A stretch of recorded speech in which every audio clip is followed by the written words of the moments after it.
Meanwhile, an international conference on humanity is currently underway in Johannesburg, South Africa. Speakers from all over the world will share their views on human trafficking at the conference, which trade union NUMSA is hosting at Constitutional Hill in Johannesburg. Minister Naledi Pandor, who is also attending, says she's perplexed at how countries have been keeping quiet about Israel-Palestine conflict.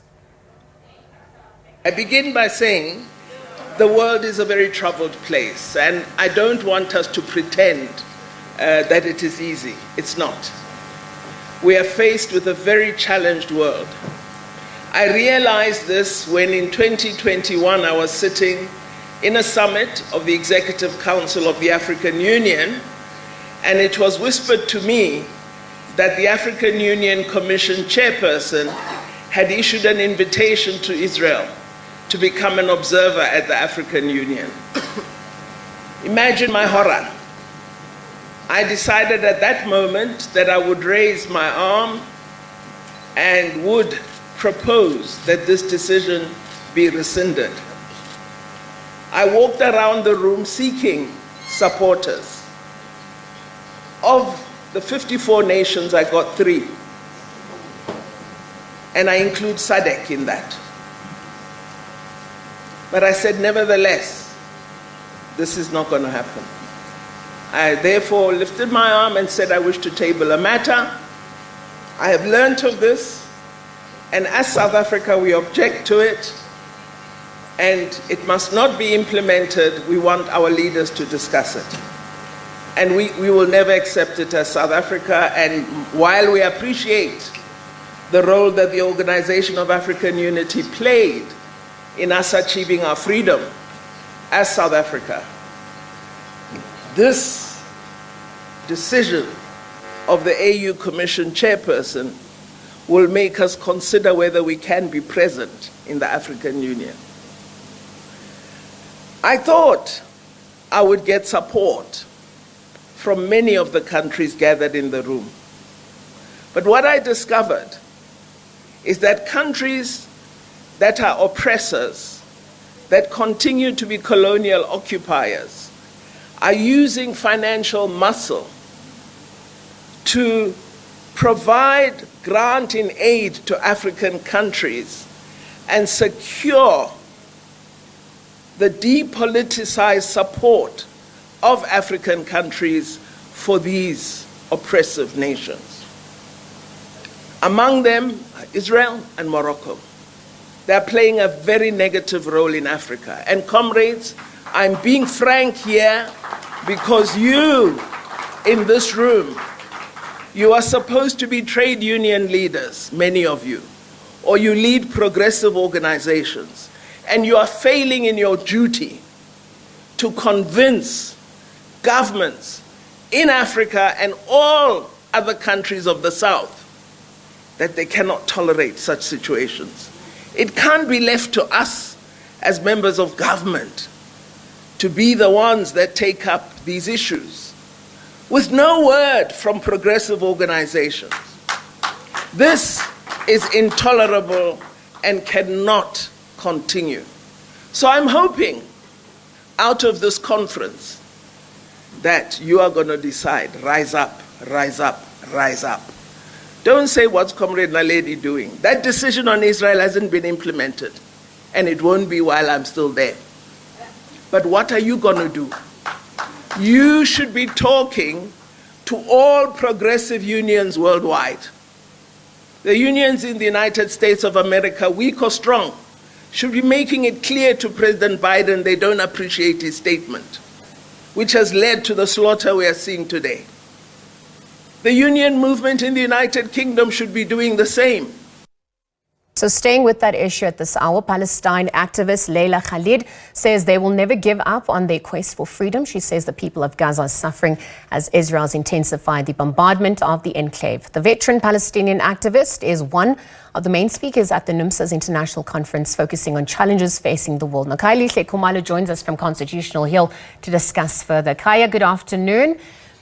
We obviously seen that the issue of Palestine has dominated the conference. Perhaps you could give us an update as to what's transpired so far.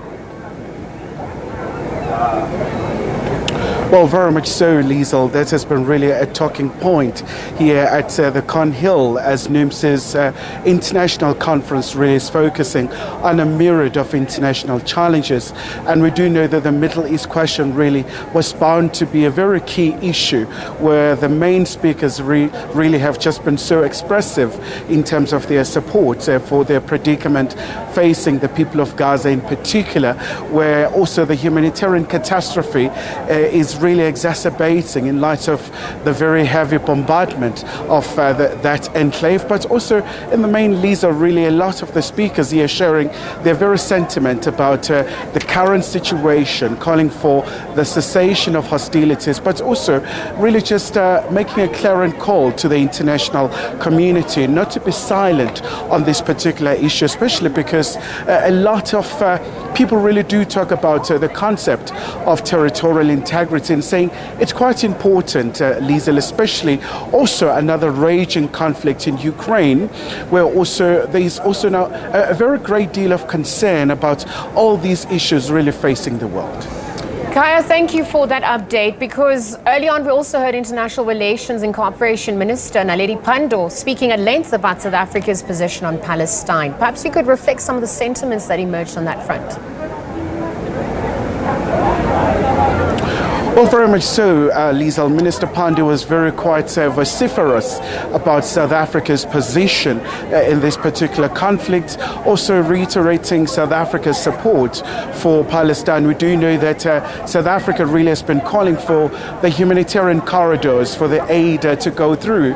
Also, the minister really appealing to the South Africans from all walks of life to heed the call in terms of the donation for the people of Palestine, but also saying that we're really seeing the double standards in terms of how the international community is handling this issue, especially because we've seen quite prominent Americans really going to Israel and really pledging their support, where we saw the US Secretary of State, Antony Blinken, going to Israel and meeting with some of the very top officials there, including Prime Minister Benjamin Netanyahu and many other officials as well. But also Minister Pandor really reiterating the issue of saying that it's quite important that there is long-lasting peace in the Middle East, saying really this is a bad stain for humanity, that this particular conflict has not been resolved, but also talk about a number of issues really, because it's all about addressing the dilemmas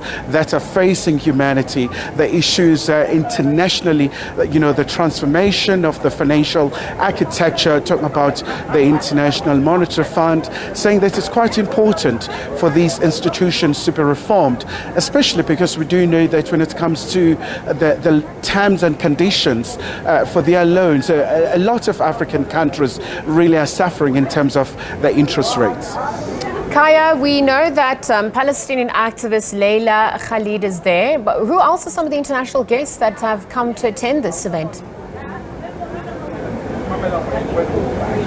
Well, very much so, Liesl, and it was quite important. There was a point where she took to the podium and really stressing that, South Africa is not really free, and as long as the Palestinians are still battling for freedom, but also really just expressing appreciation for the very unflinching supports that South Africa has shown to their cause. But really quite a number of guests are here, Liesl.